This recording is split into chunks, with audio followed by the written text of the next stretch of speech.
അയൽവീട്ടിലെ മരത്തിൽ നിന്നും വീണ ഉണ്ണിമാങ്ങയിൽ നിന്നും ഒരു അച്ചാറുണ്ടാക്കാമെന്ന് കരുതി. അതിനായി മാങ്ങ നല്ലോണം പുഴുങ്ങിയെടുത്ത് കാശ്മീരി മുളക് പൊടി മേടിച്ചു. വീട്ടിലുണ്ടായിരുന്നതിൽ 4 മുളകെടുത്തു, അതൊക്കെ തയ്യാറാക്കി വെച്ച്, പിന്നെ അതിൻ്റെ കൂടെ നമുക്ക് വേണ്ട അത്യാവശ്യം വെളുത്തുള്ളി, ഒരു ചെറിയ പീസ് ഇഞ്ചി, കറിവേപ്പില, അതൊക്കെ റെഡിയാക്കി വെച്ച്. അച്ചാറുണ്ടാകുമ്പോൾ ചോറിനൊരു ടേസ്റ്റാണല്ലോ എന്ന് കരുതി. അപ്പോൾ പിന്നെ അതിൻ്റെ കൂട്ടത്തിൽ എന്തൊക്കെയാണോ നമ്മൾ അച്ചാറുണ്ടാക്കാൻ വേണ്ടി വിനാഗിരി, അത്യാവശ്യം നമുക്ക് ലൂസ് എത്രയാണ് വേണ്ടത് അത്ര വിനാഗിരി, പിന്നെ മുളകൊക്കെ മുറിച്ച് സെറ്റാക്കി വെച്ചിട്ടുണ്ട്. വെളുത്തുള്ളി തോലർന്ന് ഉരിഞ്ഞ് വെക്കുക, അതിൻ്റെ കൂടെ ഇഞ്ചി ചെറിയ കഷ്ണമാക്കി വെക്കുക. പിന്നെ നല്ലെണ്ണ ഇതിന് ടേസ്റ്റിന് വരെ ഇമ്പോർട്ടൻ്റ് ആണ്. നല്ലെണ്ണ ഒരു ചെറിയ ബോട്ടിലാണ് ഞാൻ മേടിച്ചുള്ളൂ. നമ്മൾ 2 പേരുള്ള ആൾക്കാരാണ്.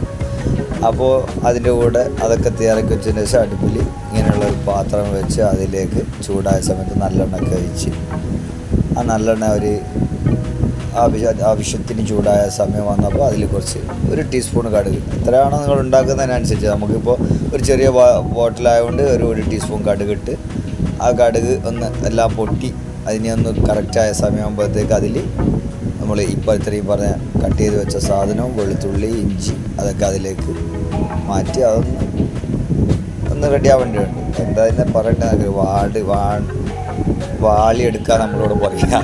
പിന്നെ ഓരോരുത്തർക്കും ഓരോ ഭാഷയായിരിക്കുമല്ലോ. അപ്പോൾ അതൊന്ന് റെഡിയായി വന്ന് നമ്മൾ ഉള്ളിയൊക്കെ വാളും പോലെ വാളിയതിന് ശേഷം ഇത്രയും കാശ്മീരി ചില്ലി അതിലേക്ക് മിക്സ് ചെയ്ത് കൊടുക്കുക. അതിന് കൂട്ടത്തിൽ ഇത്ര അളവായതുകൊണ്ട് 1 ടീസ്പൂൺ മഞ്ഞൾപ്പൊടി ചേർക്കുക. പിന്നെ അത് നമ്മൾ കുറച്ച് കായ ഇടേണ്ടതുണ്ട്, കായപ്പൊടി ഇട്ടതിന് ശേഷം നമ്മൾ ഒന്ന് മിക്സാകാൻ വേണ്ടി ഇളക്കിയെടുത്ത് ഒന്ന് മിക്സാക്കി എടുക്കുക. കരിഞ്ഞു പോയത് അതിനൊന്ന് അത് ഇട്ട ഉടനെ തന്നെ ഒന്ന് ഇളക്കി ഇതുമായിട്ടൊന്ന് മിക്സാക്കി എടുക്കുക. എണ്ണയായിട്ട് മിക്സാക്കി എടുത്തതിന് ശേഷം നമ്മൾ ആവശ്യത്തിന് ഉപ്പും നമുക്ക് എത്രയാണോ അതിൻ്റെ അളവുള്ള അളവിനാണ് ഉപ്പും ചേർക്കുക. കായപ്പൊടിയും അതുപോലെ തന്നെ ഒരു ഉപ്പിടുന്ന അതേ അളവിലുള്ള കായപ്പൊടി തന്നെ മതിയാവും അനുസരിച്ചിട്ടുള്ള കേട്ടോ.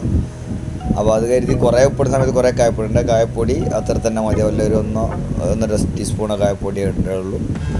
ഇതിനൊക്കെ ഒന്ന് ബാലൻസ് ചെയ്യാൻ വേണ്ടി 1 ടീസ്പൂൺ പഞ്ചസാര ഇടുമ്പോൾ ഒന്നുകൂടി നന്നാവും, അടിപൊളി ടേസ്റ്റ് ആയിരിക്കും. പിന്നെ ലൂസ് നമുക്ക് ഓരോരുത്തർക്ക് ആവശ്യമുള്ള പാകത്തിൽ ചെയ്യാൻ. ഞങ്ങൾ കുറച്ച് ലൂസ് കുറവിലാണ് ചെയ്യുന്നത്, കട്ടിയോട് കൂടിയിട്ടാണ് ചെയ്യുന്നത്. കട്ടി വേണമെന്നുണ്ടെങ്കിൽ കുറച്ചുകൂടി വിനാഗിരി വെച്ച് കൊടുത്തു കഴിഞ്ഞാൽ ഒന്നും കൂടി എന്താവും കട്ടി പോലെ കിട്ടും. അപ്പോൾ ഒന്ന് ടേസ്റ്റ് ചെയ്ത് നോക്കാം. ഇത്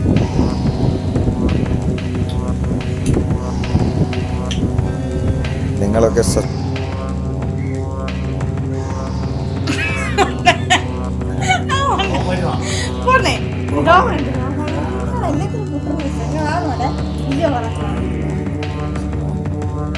കൈ കൊണ്ടാണ്